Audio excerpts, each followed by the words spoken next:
Have you ever done something good, something truly kind, something quiet and sincere, only to watch life turn around and take something from you right after, as if the world misunderstood your heart?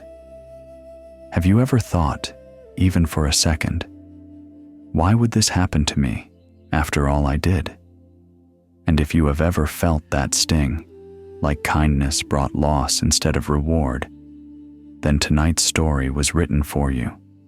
Because in the old teachings there is a law so subtle that many people live their whole lives without seeing it clearly. They call it karma, and most people fear it like a judge, but the wise understood it as something else, an echo, not punishment, not revenge, an echo of intention.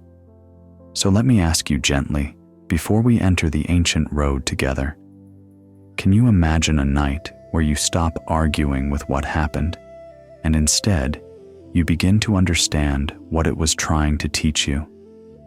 Can you imagine that what you called loss might have been the river cleaning your hands? Not because you were guilty, because you were ready. Picture a dry land under a star-heavy sky, the kind of sky that feels older than your worries. The road is narrow, pale with dust, and a traveler walks alone, his cloak dark, his sandals worn, his face tired but honest. He is not rich. He is not powerful. He is simply a human being moving through the world with the same secret hope that lives in you too. The hope that goodness matters. The hope that life sees what is in your heart. His name is Ananda, not the famous one, just a name people used in that region for those who lived simply. And you can imagine him because he is ordinary. He is you, on a different road, in a different century.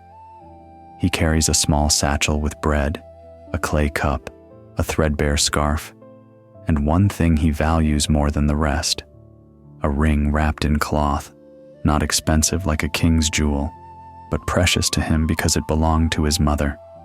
It is the last piece of her that the world has not taken. He touches it sometimes when the road feels lonely, the way you might touch something small, an old photo, a letter, a memory, when you need to remember you were once loved. Now, as he walks, the wind is cool, and the night is quiet, and the only sound is his breath and the soft crunch of sand underfoot. And you know that kind of quiet, don't you? The quiet where your mind begins to speak louder because the world stops distracting you. The quiet where old questions rise. Am I doing enough? Am I safe? Will I be okay? That quiet. Ananda reaches a bend in the road where the land dips toward a dry riverbed. The moonlight is faint, but enough to show shapes, stones, weeds, twisted roots. And then he sees something that makes him slow down, a figure lying near the edge of the path, half in shadow, half in moonlight. A man, still, not moving. The traveler's first instinct is fear, because in ancient lands, a body on the road could be a trap, because the mind loves to protect itself by assuming danger. Have you noticed how quickly your mind does that too? How fast it creates a story of threat before it creates a story of compassion. Ananda stops at a distance. His breath tightens. He listens. The night is silent except for the wind. He could keep walking. He could tell himself, "Not my business." He could justify it. He could survive. But something inside him, something older than fear, speaks softly. The voice does not shout. It does not argue. It simply says, "Look closer." Have you ever heard that voice in yourself? That quiet inner knowing that doesn't sound like panic, doesn't sound like pride, doesn't sound like the crowd. The voice that feels like truth, even when it asks you to be brave. Ananda steps closer. The man on the ground is breathing, but barely. His face is pale. His lips are cracked. There are marks on his arms, dust and bruises, maybe from falling, maybe from being thrown. Ananda kneels, careful, and sees that the man is thirsty, exhausted, not dangerous, just broken down by the road. Ananda looks around. No one else is coming. The road is empty. And here is the moment where the story becomes your story. Because the world gives all of us these moments, even if they look different. A moment where you can help, but helping will cost you time, energy, comfort, maybe even safety. The mind says, keep your resources. The heart says, share your water. Ananda opens his satchel. He has only a little water left in a skin pouch, enough for himself to reach the next village by morning. Not extra, not abundance. He hesitates, and the hesitation is human. The teachings do not require you to be a saint. They ask you to see what is happening in you. He feels the mind's fear. If I give, I may suffer. He feels the heart's pull. If I don't give, I will suffer. So he makes a choice, not to be admired, not to earn points with the universe, but because something in him refuses to step over a living person like a stone. He pours a little water into his clay cup and brings it to the man's lips. The man swallows slowly. Ananda waits, patient, like you might wait for a frightened animal to trust the hand that feeds it. The man's eyes open a sliver. He tries to speak, but only air comes out. Ananda says, do not force words, drink. And he gives him more, carefully, not all, but enough to bring him back from the edge. Then Ananda takes the bread from his satchel, flat, dry, and breaks it in half. He gives the larger piece, not because it is logical, but because the heart does not measure the way fear measures. The man eats slowly, trembling. His breath becomes steadier, his eyes focus. He looks at Ananda like someone who has returned from darkness. My name is Suri, the man whispers. They left me. Ananda nods. In those lands, bandits were not rare. Cruelty was common. The world could be hard. But the teachings say, do not become hard because the world is hard. Become wise. Ananda helps Suri sit up. He wraps the threadbare scarf around Suri's shoulders. He stays there until the man can stand. Time passes. The stars shift slightly. The candles in the distant village are still far away. And if you've ever helped someone when it wasn't convenient, if you've ever stayed on the phone with someone when you wanted to sleep, if you've ever listened when you were tired, if you've ever given when you didn't have much, then you know what happens next.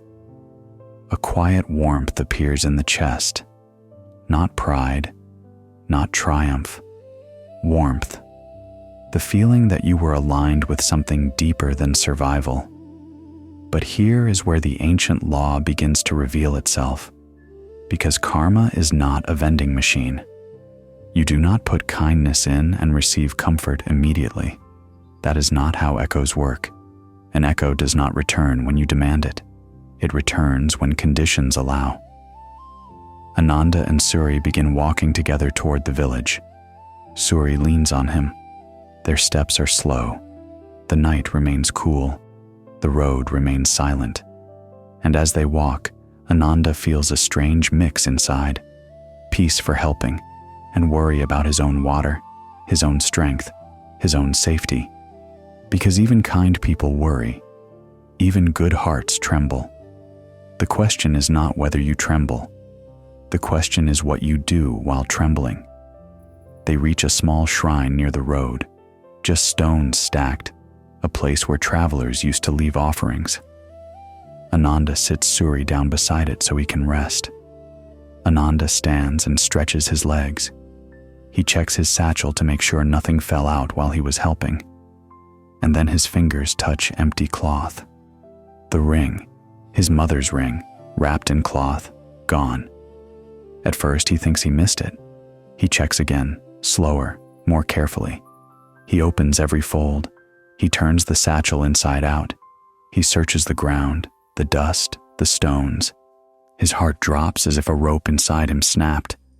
A cold wave spreads through his chest. Have you ever felt that kind of loss? The kind that feels personal, like life reached into your pocket and took something sacred. The kind that makes you think, no, not this, not after everything. Ananda's mind ignites. Thoughts rise like sparks. I must have dropped it. Someone took it. Was it him? Was this a trick? Why did I stop? I should have kept walking. I knew it. I knew helping would cost me. He turns towards Suri. Suri is sitting with his head lowered, breathing slowly, recovering. He looks exhausted, not guilty, not sneaky, just tired. But Ananda's mind does not care about subtlety when it is afraid. Fear wants a target. Fear wants certainty. Fear wants someone to blame. Ananda's voice comes out sharper than he intends. Did you take something from me? He asks. Suri looks up, startled, eyes wide. What? He whispers. My ring, Ananda says, and his throat tightens. It was from my mother. Suri blinks, confused, then shakes his head slowly. No, he says. I have nothing. I was robbed. I was left. Ananda wants to believe him, but the mind is screaming, protect yourself. The mind is shouting, you were foolish. The mind is throwing bitterness into his chest like hot coals. And this is the moment where the teaching meets you, because perhaps you have had a moment like this too. A moment when you did something good and then something went wrong, and your mind said, see, kindness is unsafe. A moment when you felt punished for having a heart. A moment when your bitterness tried to rewrite your identity. I will never help again. Ananda looks at Suri's face and cannot find proof of theft. He cannot find the ring. He cannot find the truth. And uncertainty burns. Uncertainty is one of the hardest fires for the anxious mind. Suri's voice is faint, but honest. I swear by the breath in my lungs, he says. I did not take it. Ananda stands there, trembling. The night feels colder. The stars feel farther away. The warmth he felt earlier is gone, replaced by the sharp ache of regret and suspicion. He wants to run back along the road and search the place where he found Suri. But it is dark, and the distance is long, and he cannot leave Suri alone. He feels trapped by his kindness, and he thinks bitterly, so this is my reward. He picks up his satchel and starts walking again, faster now, anger pulling his feet. Suri follows, weaker, struggling. The silence between them is heavy. Ananda's mind keeps replaying the same thought. I was punished for being kind. And if you've ever thought that, I want you to pause, right now, listening, to ask yourself something gentle and brave. What if you were not punished? What if you were tested? And not tested by a cruel God, but tested by life itself, to see whether your kindness is a trade or a truth. In the old teachings, intention matters more than appearance. That is the secret law. Karma is the echo of intention, not the payment for performance. If you do good to get reward, you are still chained. If you do good because your heart is awake, you are free, even if the road becomes hard. But Ananda does not know this yet, not in his bones, not in the place where pain lives. So he walks with anger, and each step makes the anger heavier, because anger is a stone you carry that turns your arm numb. Finally, the village appears ahead, small lights in the distance, like fireflies that decided to live together. They reach it near dawn. People wake. Doors open. A merchant passes them and glances at Suri. A woman offers Suri water. Ananda barely notices. His mind is still back on the road, back in the satchel, back in the empty cloth. They find a small monastery at the edge of the village. simple wooden walls, a faint smell of incense. The monks there take Suri inside, grateful that Ananda did not leave him to die. Ananda stands at the entrance, still burning with loss. He cannot feel proud. He cannot feel peaceful. He feels robbed. A young monk approaches and bows. "The elder is awake," he says. "He will speak with you." Ananda doesn't want to speak. He wants his ring. He wants justice. He wants answers. But he steps inside anyway, because something in him still believes in wisdom, even when he is angry. In a dim hall lit by a few candles, an old monk sits quietly, eyes half closed, posture steady, face lined by time.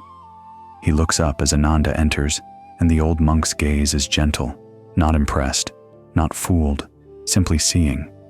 Ananda bows, but it is stiff, like a bow made of pain. The old monk speaks first. "You helped a dying man," he says. Ananda's chest tightens. "And I lost something," he replies. The old monk nods slowly, as if he expected this exact sentence, as if he has heard it in 1,000 forms for 1,000 years. "Tell me," he says softly, "what did you lose?" Ananda's voice breaks a little.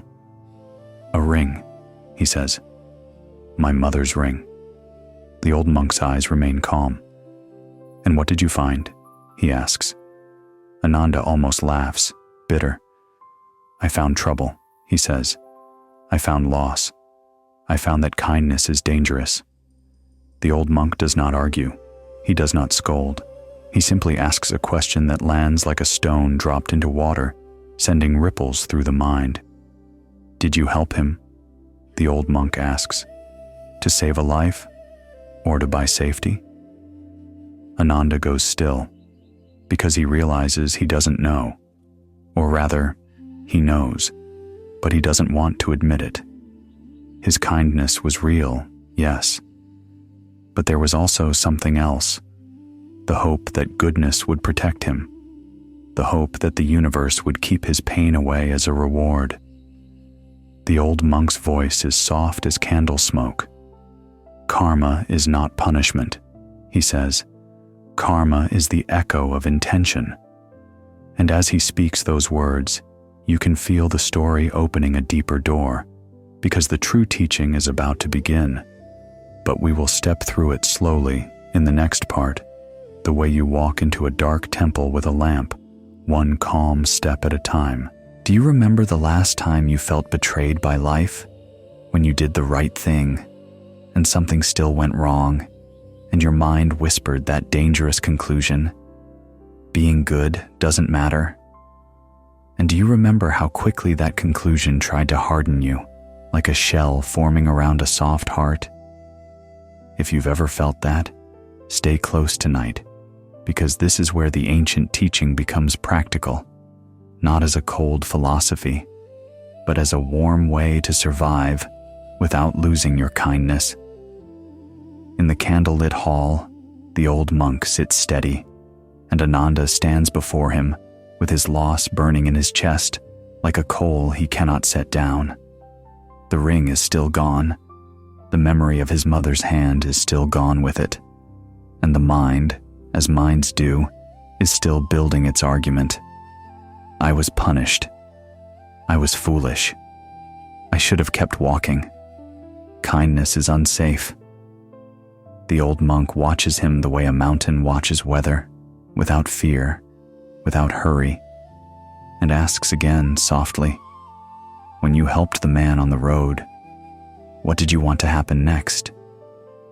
Ananda's jaw tightens. "I wanted to reach the village," he says, "and keep what was mine." "And if you had reached the village with your ring," the monk asks, "would your heart have called the night good?" Ananda hesitates, because the answer is yes. The mind likes clean stories. Kindness should lead to reward. Help should lead to safety. Good should lead to good. That is the bargain the anxious mind secretly tries to make with life. It does not say it out loud, but it holds the contract in the body. If I do enough, nothing bad will happen. The old monk nods as if he can feel the contract in Ananda's chest. Many people carry this contract, he says. They call it virtue, but it is fear dressed in gold. Fear dressed in gold. The phrase lands sharply because it's true in a way that hurts. You can do good and still be chained. Chained to outcome. Chained to approval. Chained to the hope that life will pay you back immediately. The monk continues, his voice like low wind through wood. Karma is not a judge who rewards and punishes, he says. Karma is the natural echo of intention. If your intention is mixed with fear, the echo will carry fear. If your intention is pure, the echo will carry peace, even if the road is hard. Ananda's eyes flicker. So you're saying my kindness was wrong? He asks. The old monk's gaze stays gentle. No, he says. I am saying your kindness was real, and your clinging was real. Both can live in the same heart. And if you're listening, notice how compassionate that is. Not, you're a bad person. Not, you're fake. Just, you're human. You can be sincere and still cling. You can love and still fear. You can help and still hope for protection. The Buddha's path begins when you stop pretending you are pure and start becoming honest. Ananda's throat tightens. But the ring, he says quietly, it was my mother's. The old monk nods slowly, like someone who honors grief instead of stepping over it. Loss hurts, he says. Even when you are wise, loss hurts. The teachings do not erase pain. The teachings teach you how not to add poison.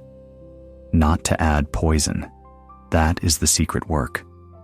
The monk gestures toward a small bowl near the candle. Inside the bowl is water. The old monk takes a pinch of salt from a cloth and drops it in. He stirs. Taste, he says. Ananda tastes. The water is bitter. Then the monk takes the same pinch of salt and walks to the doorway. Outside, the monastery keeps a large clay jar of water for travelers. The monk pours the salt into the jar and stirs. Taste, he says. Ananda tastes again. The water is almost normal. The salt is there, but it does not dominate. The old monk looks at him.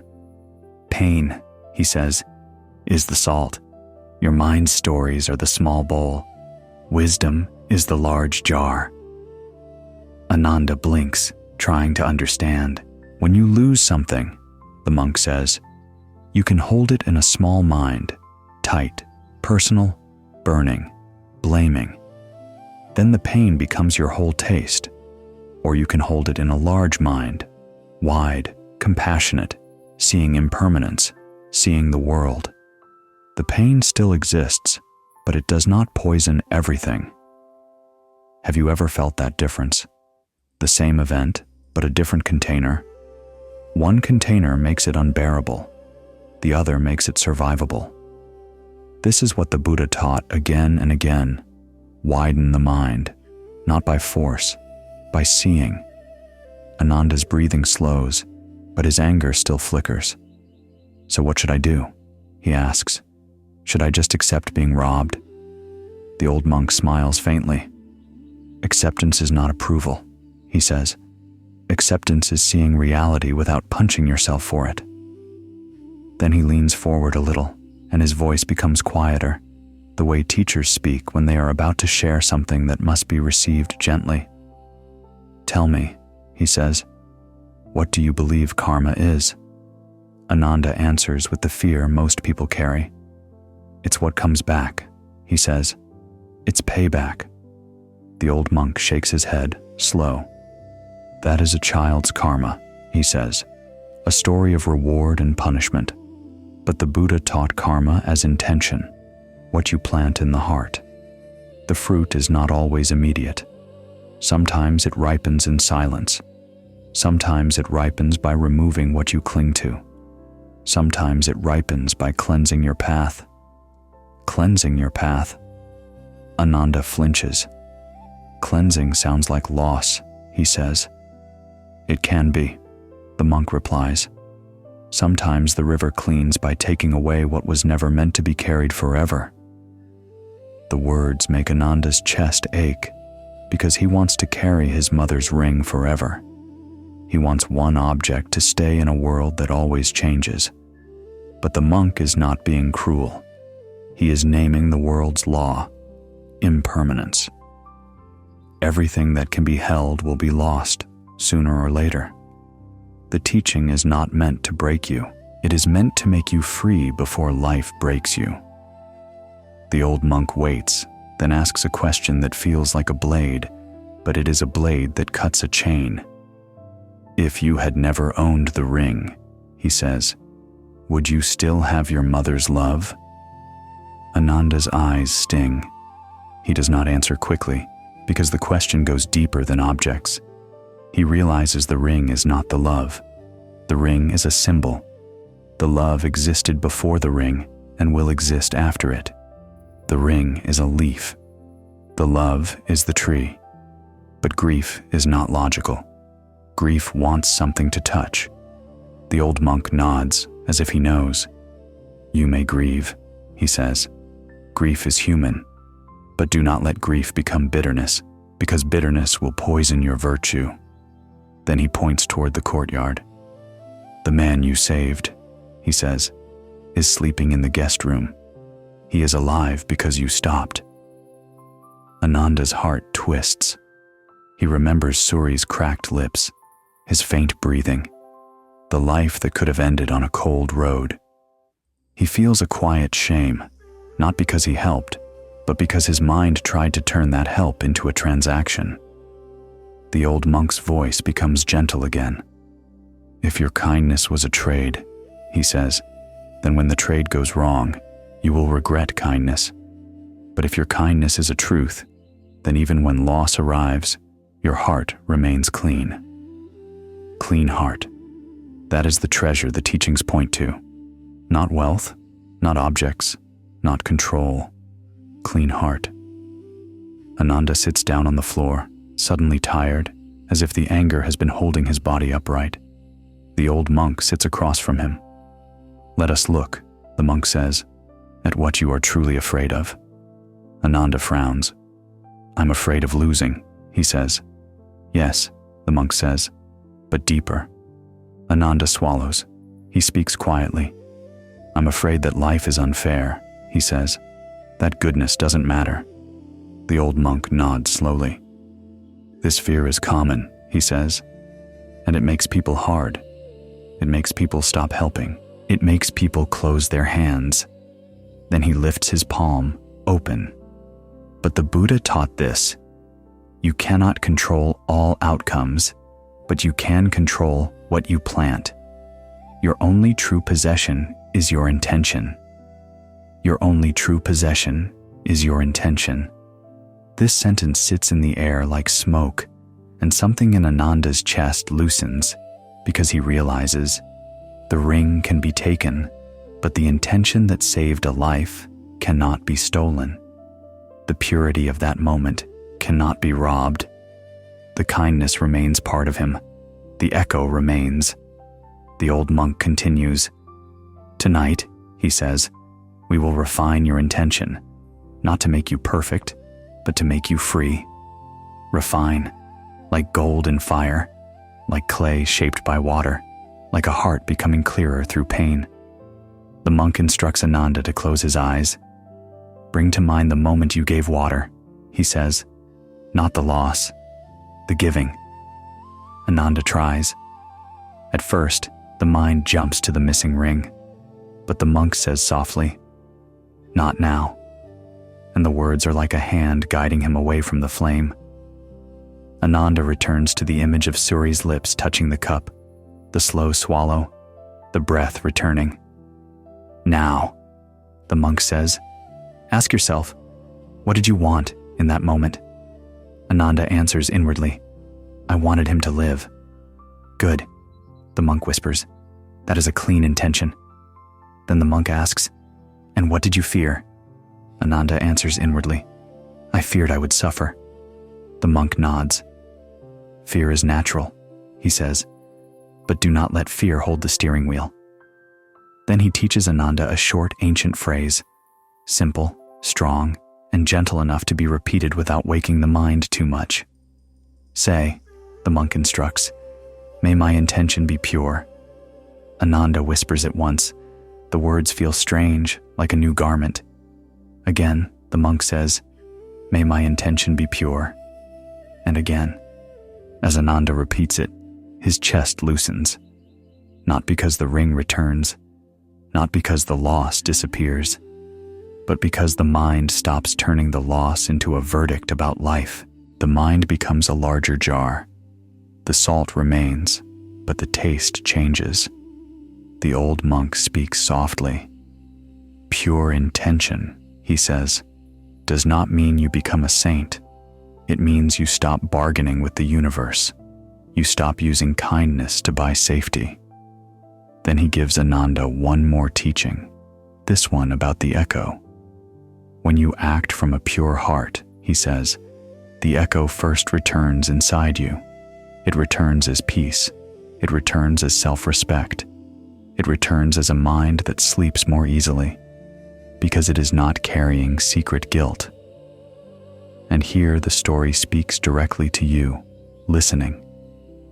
Have you noticed how hard it is to sleep when you feel you betrayed your own values?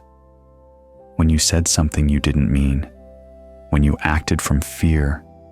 When you hurt someone? When you ignored your inner knowing? The mind won't rest because it knows something is unfinished. But when you act from clean intention, even imperfectly, something inside settles. That settling is karma's first echo. Ananda opens his eyes. The candles flicker low. The hall is quiet. The old monk says, tomorrow you will search for your ring in daylight, not from panic, from clarity. But tonight, you will release the poison. Release the poison. Because poison is what turns pain into bitterness. Poison is what turns loss into hatred. Poison is what turns kindness into regret. Ananda bows, this time softer. The old monk gestures toward the doorway. Go, he says. Rest. You have done enough for one night. Ananda steps into the courtyard. Dawn is faint. The sky is still dark, but a thin line of light appears at the horizon. He hears the river in the distance, steady and calm, as if it never stopped breathing. And he realizes something. The night did not punish him. The night revealed him. It revealed where he clings. It revealed where he bargains. It revealed where he fears. And this revelation is not a curse. It is a cleansing. He returns to the guest room and sees Suri asleep, alive, breathing. Ananda watches him for a moment, and his chest warms with something quiet and clean. Not pride, not transaction, just the simple truth. A life was saved. Ananda lies down, exhausted. He places a hand over his chest, and he repeats the phrase again, like a key turning gently in the lock of the heart.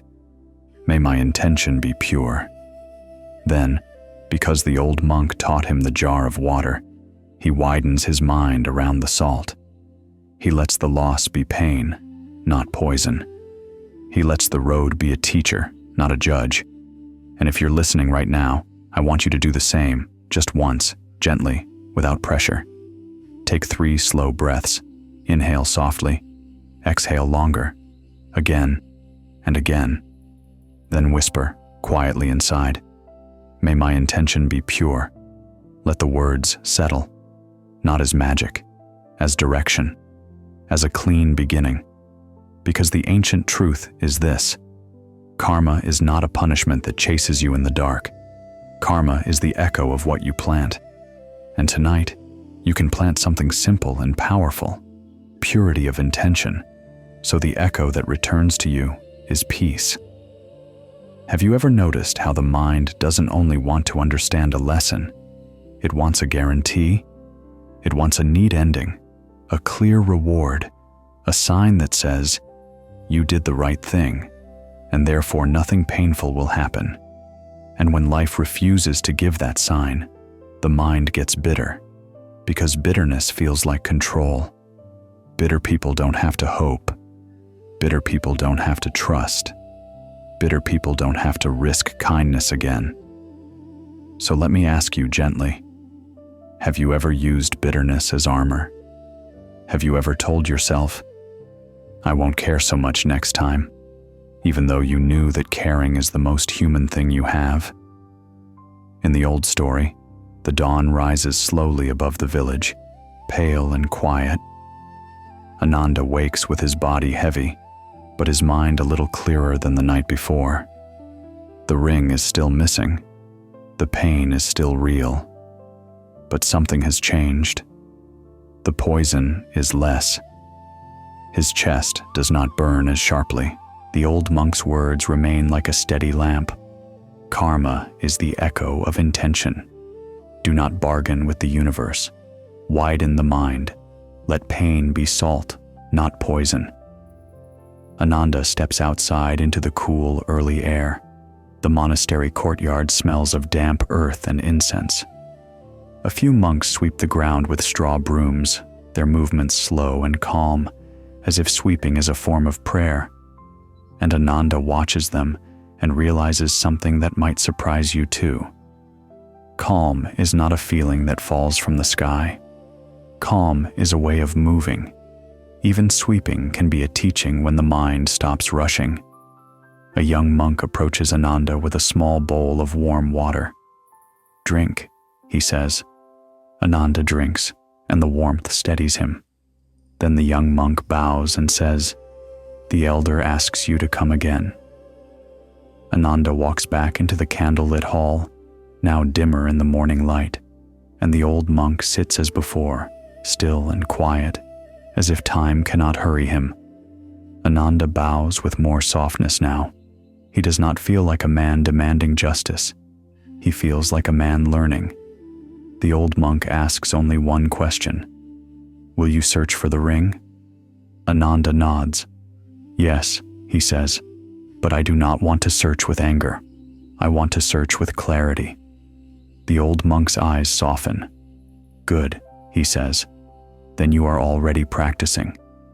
And here is where the third part becomes the final turning, because the Buddha's teachings are never only about what happens outside you. They are about the mind that meets what happens. Two people can live the same event and suffer completely differently, depending on what they add. Ananda begins walking back along the road where he found Suri. The sun is still low, the shadows long, the dust pale. He retraces his steps carefully, scanning the ground, the stones, the weeds. The mind tries to hurry him, tries to push him into panic, because panic feels like action. But he remembers the phrase the old monk gave him, not now. He breathes out slowly and lets the searching be steady. As he walks, he sees the place where he first stopped, the dry riverbed below, the curve of the path, the stones shaped by time. He looks closely, and he finds something small, a torn piece of cloth, the same cloth that once wrapped his ring. His chest tightens, but he does not let it ignite. He simply looks deeper. A few steps further, near a thorny bush, there is a glint, small, dull, half covered by dust. Ananda kneels. His fingers tremble as he brushes the sand away. The ring. It is there. Not taken, not stolen, dropped. The road did not punish him. The road simply happened. The loss was real, but it was not a verdict. Ananda holds the ring in his palm, and for a moment relief floods him so strongly that his eyes sting. Have you ever felt that rush? When something you thought was gone returns, and you suddenly realize how tightly you were gripping the fear? He closes his eyes and breathes out long. The ring is safe. His mother's memory is safe. And yet, something else is different now. Because if the ring had been stolen, the lesson would still be true. But because it was not stolen, the lesson becomes clearer. Your mind made a prison out of uncertainty. Ananda sits on the edge of the path and looks out at the landscape. The world is ordinary: dust, stones, wind, distant birds. Nothing dramatic happened. And that is the point. The mind can create a storm in a quiet sky.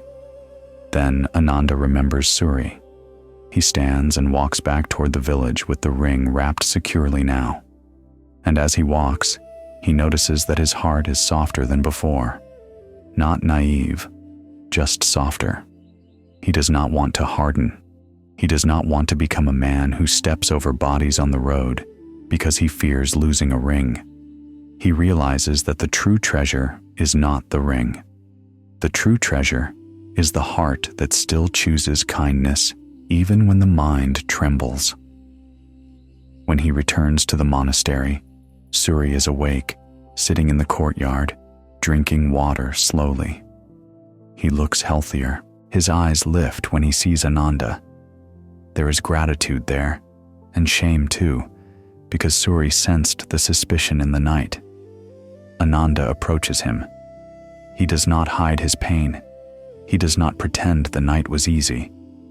But he speaks with a calm he didn't have before. "I lost something," Ananda says quietly. "I thought you took it." Suri's face falls. He bows his head. "I did not," he whispers, "but I understand why you feared." Ananda nods. "Fear speaks loudly," he says, "and sometimes it speaks through us before wisdom can." He pauses, then says something that surprises even him. "I found it again," he says. "It had fallen. The road took it for a while." Suri exhales, relieved. He looks up. "Then you were not punished," he says softly. Ananda smiles faintly. "No," he replies, "but I learned something." Suri leans forward, listening like a man who wants to learn too, because those who have suffered are often closest to truth. Ananda says, "I learned that I helped you with a clean intention, and then I tried to buy safety with it. I wanted life to promise me comfort, and when comfort did not come immediately, my mind became bitter." Suri's eyes glisten. "I have done that too," he whispers. And here, the story becomes yours again, because haven't we all done that? Haven't we all made secret deals with life? If I do everything right, I shouldn't suffer.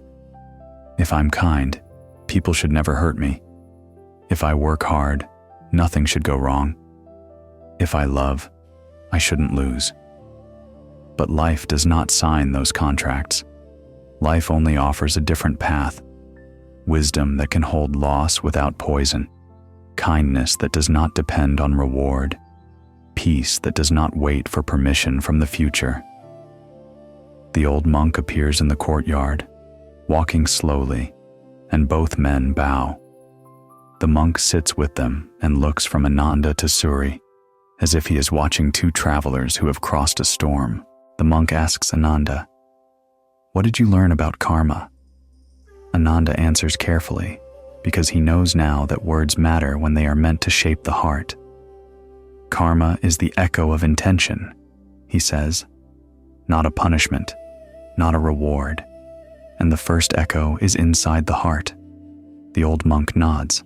"Yes," he says, "when intention is pure, the mind becomes less restless, sleep comes easier, the heart is not haunted by bargaining." Then the monk asks Suri, "And what did you learn?" Suri swallows. "I learned," he says, "that when someone helps me, it is not something I should use, it is something I should honor.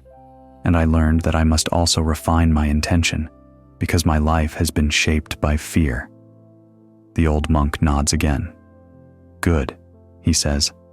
"Fear makes the hands grab, wisdom makes the hands open." Then the monk turns to you. Yes, you, listening. Though in the story it feels like he turns to the empty air, and yet his words land directly in your chest, as if he knows you are there. "Traveler," he says, "do you see now? The The world will give you events. You cannot control them all, but you can control what you add. You can add poison, blame, bitterness, hatred, or you can add clarity, breath, understanding, compassion. And now, before the story closes, the old monk offers the simplest practice, the kind you can do in bed tonight, the kind that does not demand effort, only sincerity. He says, when something goes wrong after you do good, do not rush into the story that you were punished. Pause, breathe, ask, what was my intention? Was it clean? If it was clean, do not let the mind poison it.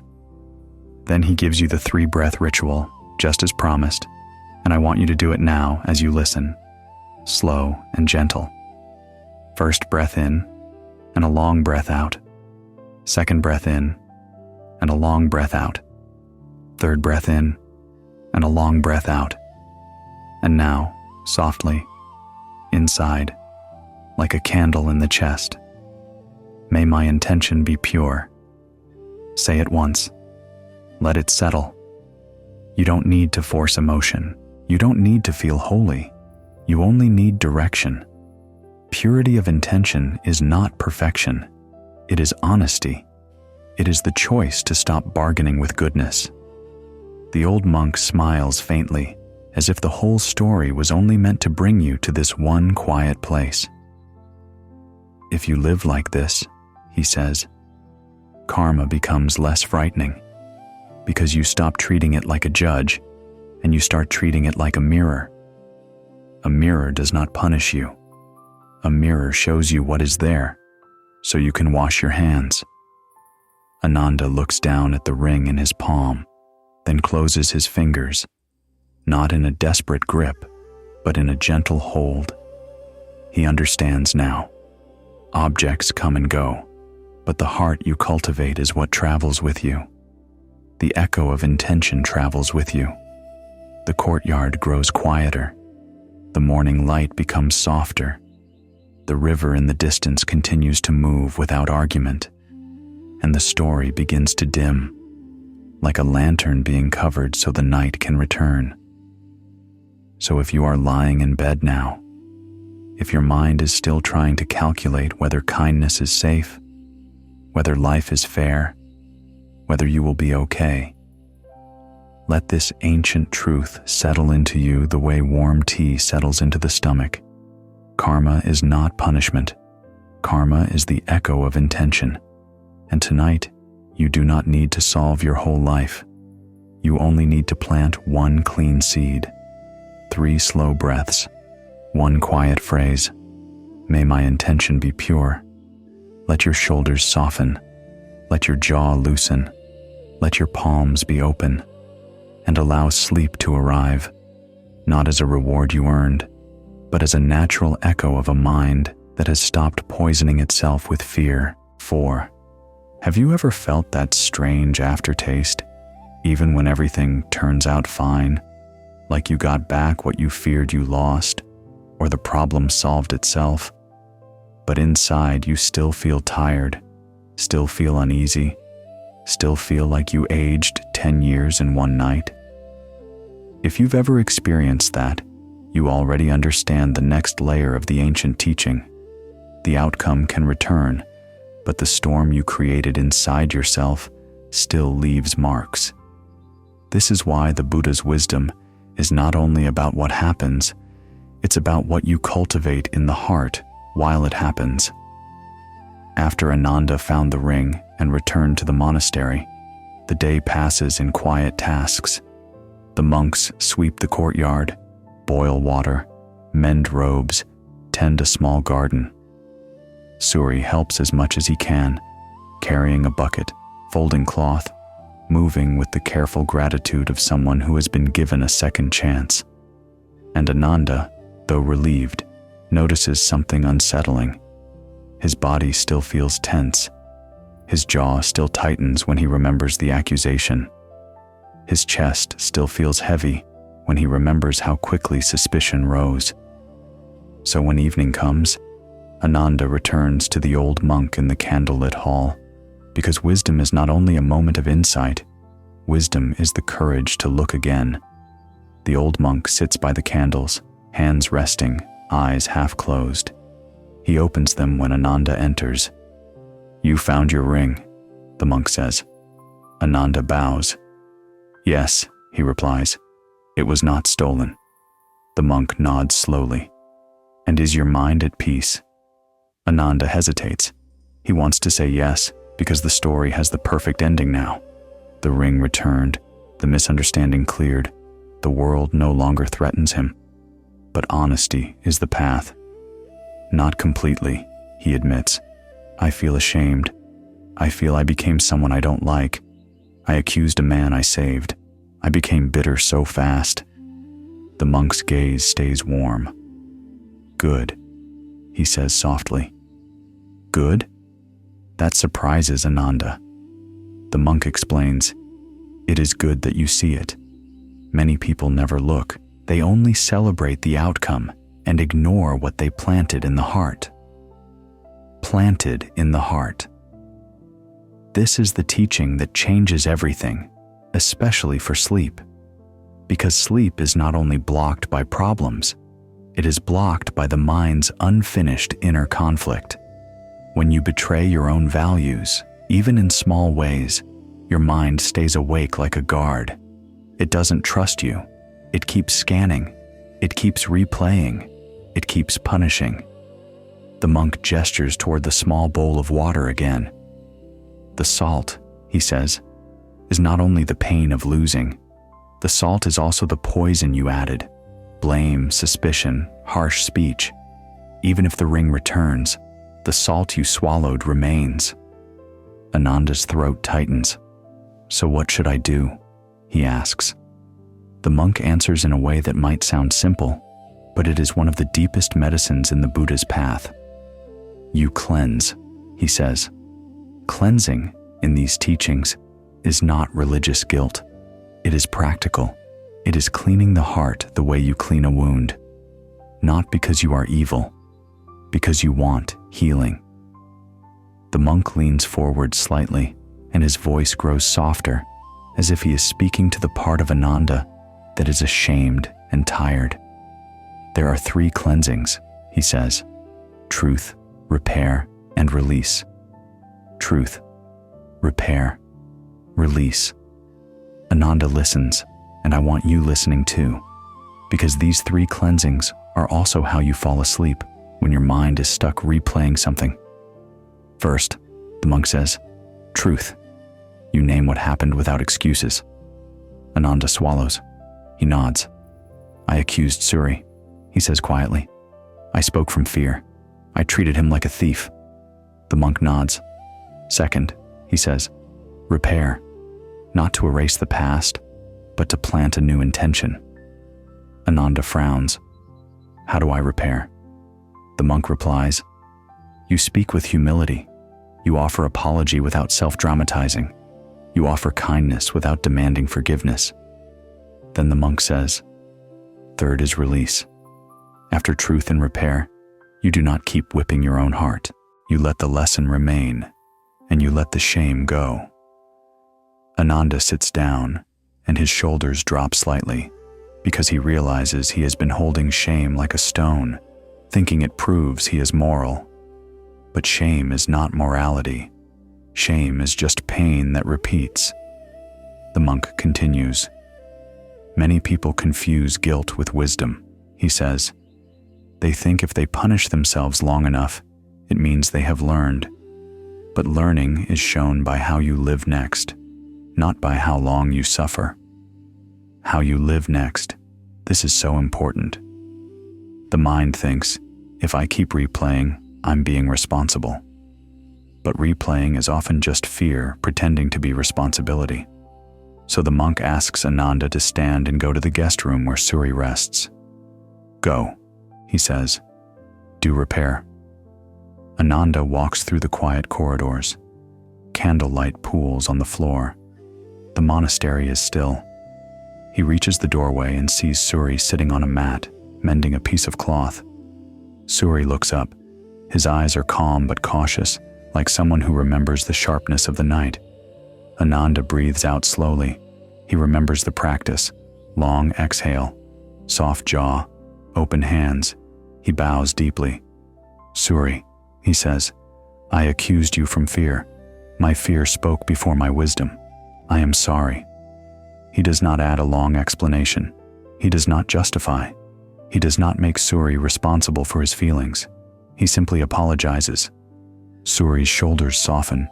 He looks down, then back up. I understand fear, he says quietly, but it still hurt.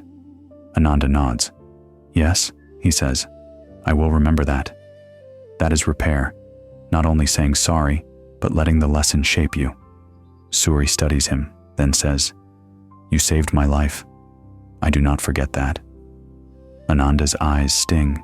He whispers, Thank you. The two sit in silence for a moment, and in that silence the air feels cleaner. This is what repair does. It doesn't rewrite the past. It removes poison from the present. Ananda returns to the old monk's hall. The monk is waiting, as if he never moved. I did repair, Ananda says. The monk nods. Now release, he says. Release is the hardest for the anxious mind, because the anxious mind believes that if it releases shame, it will become careless. But the monk teaches the opposite. You can release shame and still keep the lesson. In fact, releasing shame helps you keep the lesson more clearly, because shame confuses. Wisdom clarifies. The monk guides Ananda into a simple night practice, and I want you to imagine doing it too in bed, because it's designed for sleep. He says, Close your eyes. Bring the scene of last night into your mind, the moment you accused. Ananda's body tenses, but the monk says gently, Only as a witness, not as a prisoner. Ananda sees it, the empty satchel, the panic, the sharp words. His chest tightens. The monk instructs, Now name it. Fear. Ananda whispers inwardly, Fear. Now, the monk says, Name the result. Harm. Ananda whispers, Harm. Now, the monk says, Name the new intention. Purity. Ananda whispers, Purity. Then the monk asks him to breathe out long, and on the exhale to say, I release. Ananda exhales. I release. Again. I release. Not meaning, I pretend it didn't happen. Meaning, I stop stabbing myself with it.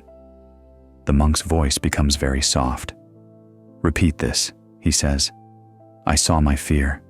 I repaired my harm. I released my shame. Ananda repeats it, and each time, the body loosens. Now, the monk offers the final piece of ancient wisdom that ties the whole story to the sleeping mind. You cannot control what rises in the mind, he says, but you can control whether you feed it. If you feed suspicion, it grows. If you feed bitterness, it grows. If you feed regret, it grows. But if you feed awareness, kindness, and humility, those grow too. Karma, in this sense, is immediate. The seed you water becomes the forest you live in. So the monk asks Ananda a question that is meant to travel beyond the monastery, beyond the story, into your own nights. When the next loss comes, he asks, What will you plant? Ananda answers slowly, I will plant truth, he says. I will repair quickly. I will release shame, and I will not turn kindness into a bargain. The monk smiles faintly. Good, he says. Then even if the ring is gone one day, your heart will remain. Now the hall grows quieter. The candles flicker low. The old monk raises his hand and speaks the short phrase one last time, not as superstition, but as direction, as the clean seed you plant before sleep. May my intention be pure, he says. Ananda repeats it, and if you're listening, you can repeat it too, just once. Softly, like closing a door gently. May my intention be pure. Then the monk adds something simple for the night, something you can carry into your own bed. He says, Tonight, do not harm yourself with your mind. Because harming yourself with your mind is the hidden insomnia. It is replaying. It is punishing. It is squeezing the stone. And the path is learning to open the hand. So take 3 slow breaths now. Inhale softly, exhale longer, 3 times. Let the shoulders drop. Let the jaw soften. Let the hands be open. And if a thought comes that tries to accuse you, punish you, or demand a guarantee, answer with the gentlest boundary. Not now. Not now. Then return to the clean seed. May my intention be pure. And let the story fade into the dark the way a candle flame becomes smaller until there is only quiet breath and the mind, finally, begins to trust that it can rest without earning it, because the heart is learning to live with truth, repair, and release. Ancient wisdom, simple and steady, like a river moving under stars.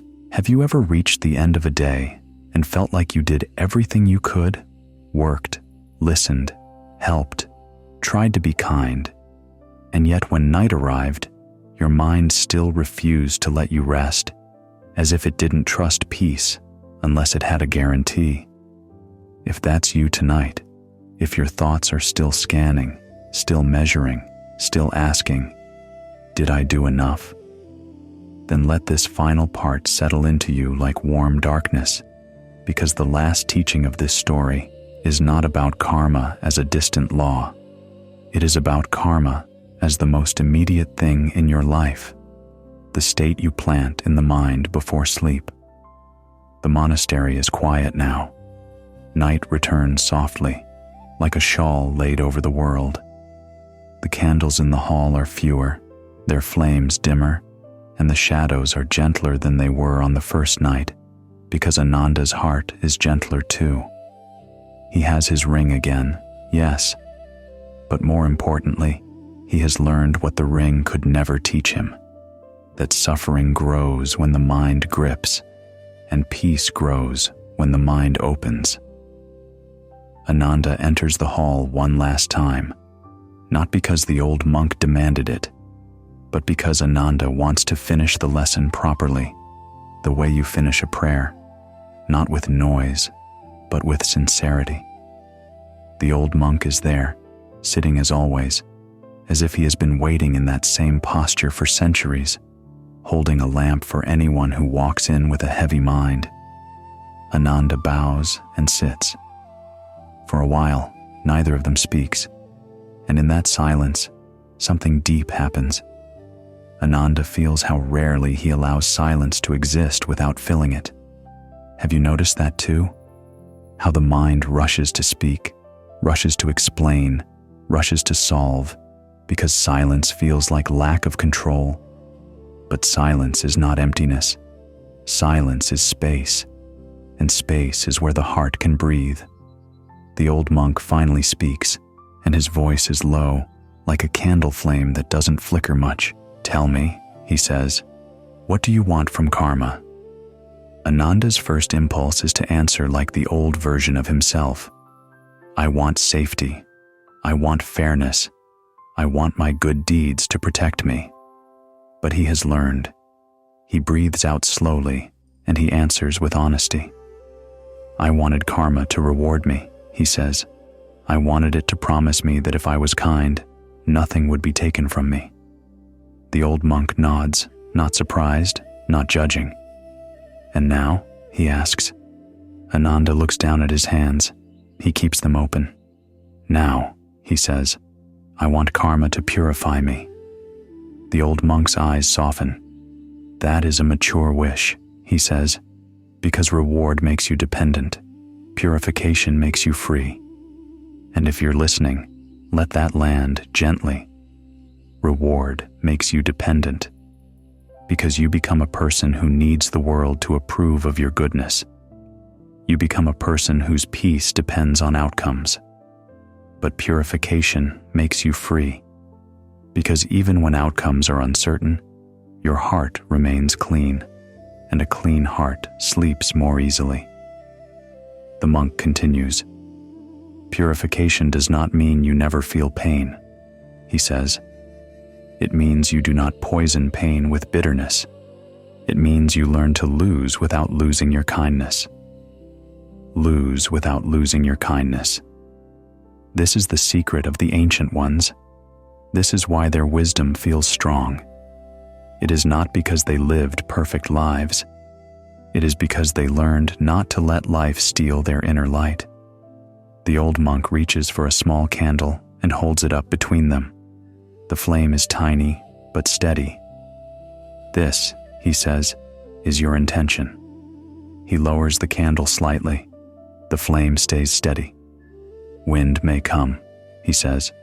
Loss may come. People may misunderstand you. Fear may rise. But if you cup your hands gently around this flame, it stays alive. He places the candle down again. Karma, he says, is how you protect the flame. Not by forcing the world to be calm, not by making sure nothing changes, but by learning to meet change without hatred. Ananda's breath becomes slower. The hall is dim. The night feels safe. And now the old monk offers the final practice, the one that turns the whole story into something you can actually use at midnight when your mind refuses to rest. He calls it the 3 gates of night. The first gate, he says, is breath. The second gate, he says, is body. The third gate, he says, is intention. Breath, body, intention. That is the sequence. Because, the monk explains, the mind cannot be commanded into peace, but the body can be guided.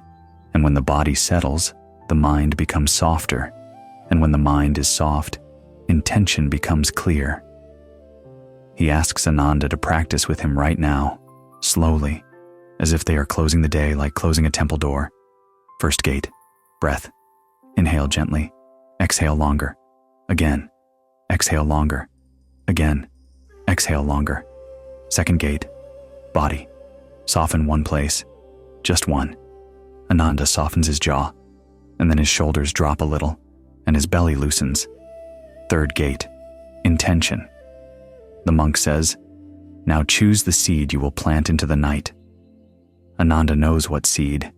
He whispers it, and it's not a dramatic vow. It's a clean direction.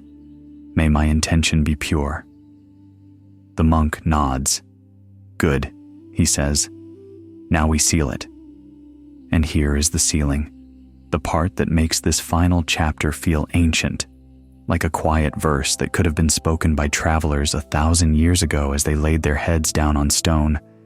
The old monk recites, in the dark, I do not bargain. In the dark, I do not blame. I breathe, I soften, I return, and keep my heart the same. Ananda repeats it once, softly. Then he lets it go. Because the teachings are not meant to clutter the mind. They are meant to clear it. The old monk looks at Ananda and offers the last question of the story, the question that becomes a lantern you can carry beyond these words. If the ring had never returned, he asks, what would you want to remain? Ananda's throat tightens. He thinks of his mother. He thinks of the road. He thinks of Suri's breathing.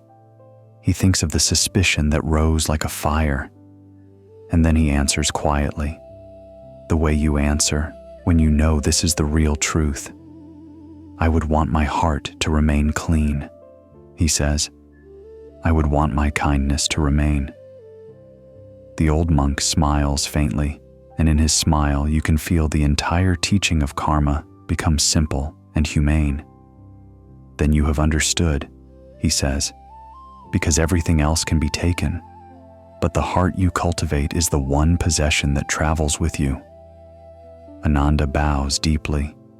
He stands. He walks to the guest room where he will sleep. The monastery corridors are dark. The air is cool. The night feels like a gentle ocean now, not an enemy. He lies down on a thin mat. He places one hand over his chest. His other hand rests open by his side. And for a moment, the mind tries to rise again. One last attempt to check the locks, to scan the future, to demand certainty. But Ananda recognizes it. He does not fight. He does not obey. He whispers the boundary the old monk taught him. Not now. Not now to bargaining. Not now to blame. Not now to rehearsing fear. Then he returns to the 3 gates, simple as breath. Inhale. Exhale longer. Jaw soft. Shoulders down. Belly safe. And the seed, quiet as a candle. May my intention be pure. Now, if you are listening in bed, I want you to do the same, gently, without trying to achieve sleep, because the moment you chase sleep, your nervous system wakes up. Let sleep come like a visitor who arrives when the house is quiet. Take 3 breaths. Slow, long exhale. Soften one place. Jaw, shoulders, belly. Then choose your seed. May my intention be pure. And if your mind tries to argue, remember the ancient truth. Karma is not punishment. Karma is the echo of intention. The first echo happens inside you. When you plant purity, the echo is peace. When you plant bitterness, the echo is agitation. When you plant blame, the echo is restlessness. When you plant kindness, the echo is softness.